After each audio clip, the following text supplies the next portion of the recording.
out here on Body Water. This is just another one of our local mill ponds, and just have some more time off, so might as well keep fishing if I can. So not doing too much different than I was last time. I mean, this Body Water is a little bit deeper. I mean, we're sitting in right about 8 foot of water right here, and this lake is, this mill pond has quite a few more holes in it than the last one. Holes is, and there's a bunch of random deeper spots. So I'm bringing the Vexilar. I brought the Vexilar along today just to make sure I'm checking. Like right now, this hole's sitting in 8 feet of water. I mean, right there it's saying 7.6. I'm not sure if you can see it right here now.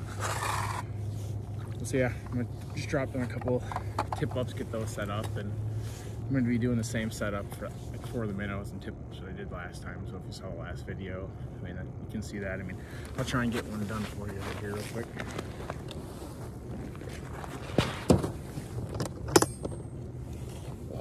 So what I've been experimenting with the past couple years is actually starting to use the fluorocarbon, and just to try and increase my catch percentage and stuff like that. I mean, I've seen quite a few guys go out and do it and successfully be able to use the fluorocarbon and just totally increase the amount of fish they're catching. But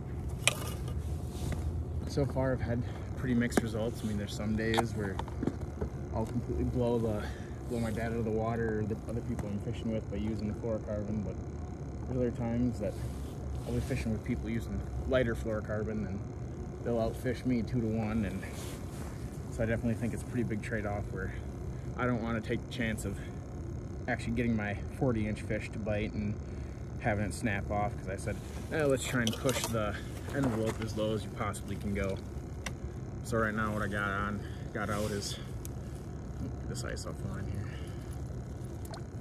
But there's about 4 feet of line right here. There's the minnow hooked right in front of his dorsal fin.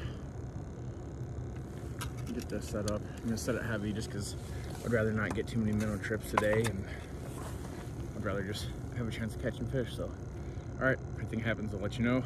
I'm gonna get the rest of my tip set up. All right, guys, this is what I was talking about. I mean, that first hole I put in, I was about 8 feet of water, and that was maybe 20 yards off the bank, but not even, maybe 10 yards off the bank. Now I'm out here right in the middle of the lake, and I'm sitting in about 5 feet 2 of water. So that's what I was talking about when I was saying this lake is pretty holy. I mean, I could probably move 10 feet to my left and there'd be a 10-foot hole. It's pretty random. I mean, there's a lot of tall weed beds that die off. I'm not sure if that's where the really high humps are coming from, but all right, I'm gonna get the rest of these tip ups set up quick. I'll get back to you. All right, got our first tip up. I don't have my stand with me right now. I'll set that up quick. Try and wedge into the snow here a little bit.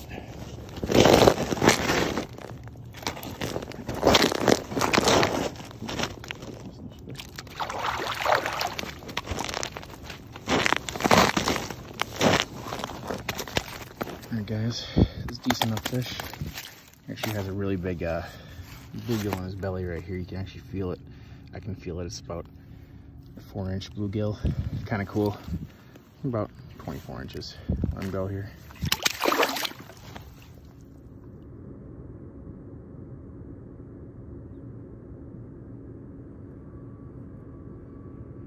Yeah, I mean, if anybody has any lures or jigs or anything that you guys like, drop in the comments. I'm sure I'll give them a check out. I mean, or check them out, I guess.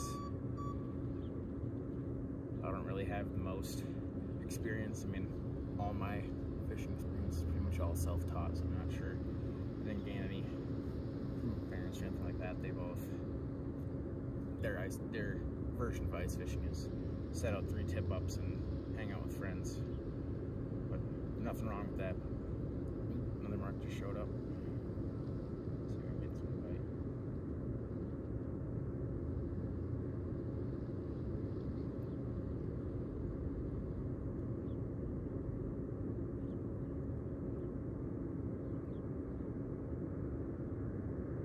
Looks like he's starting to sink back to the bottom, unfortunately.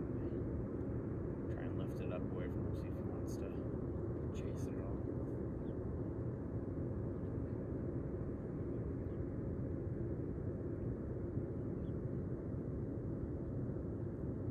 It does not look like he's too interested, so it's kind of unfortunate. I mean, he's still down there, but it's just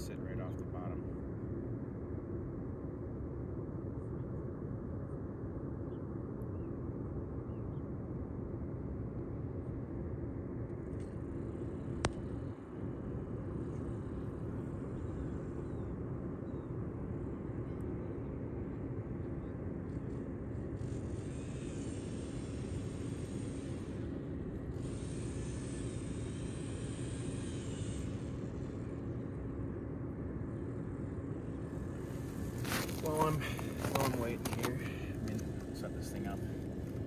This jig's still in there.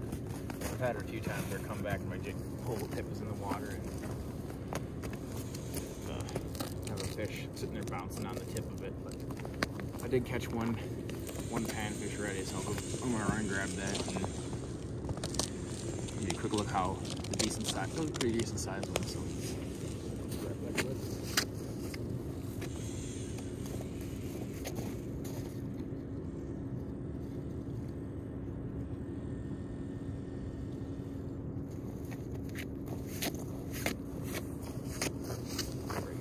I caught a little bit earlier. Bluegill and perch and crappie are about one of the few things that I'll actually keep and eat. So I'll throw him in the water. If I get at least 3-4 more, I'll keep them, bring them home, flay them. But if not, then I'll let them back go. That's why I like that system. You can create little live wells once you get enough ice and whatnot. So all right, I'm gonna go throw him back in my live well so he doesn't get too frozen, and then I'll get back to jigging.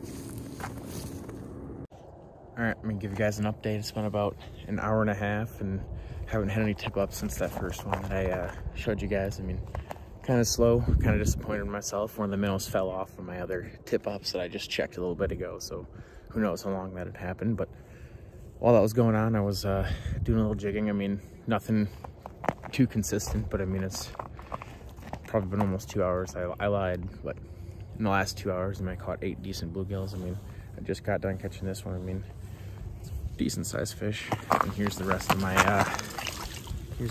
fish that I have sitting here in my live well. I'm definitely gonna take them all home. So all right, I mean, hopefully that you guys can see that, but if not, I'll probably take another quick video here just to show you.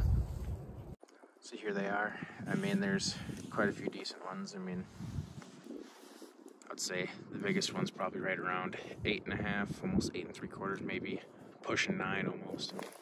This guy right here, probably one of the biggest ones, but I'm probably not going to keep too many more. I'm just looking to fill a bag or two maybe of fillets, so if I catch a northern, I'm definitely not going to keep any more. So, all right, I'll tell you how it goes. All right, guys, it's about wrapping up today. I'm pretty much done jigging. I have 3 tip ups set out now, and I just wanted to see if I could pull off the last minute pike. That's a keeping size. I mean, usually I don't keep pike. I mean, I've just been seeing so many videos online about how to clean them and whatnot that if I can get one of them to try it out on, if I can figure it out, then I might start keeping a few more. But until then, I'm pretty sure I'm gonna stick with catching pretty much just panfish and keeping those. So I mean, this is what I ended up with today. I mean, I had one more that was about the size that I let go towards the end because I didn't want to have to do that much cleaning once I get home. But here they are. Here's my biggest 8 bluegill for the day. There's 7. So here they are. I mean, some of them are right around 9 inches. I mean, the top 2 on, but the other ones are closer to 8, 8.5 at most. So alrighty, I mean, this is how I'm probably gonna close it out unless I catch the last minute pike, and then that'll be right after this. So if not, see you next time. Peace.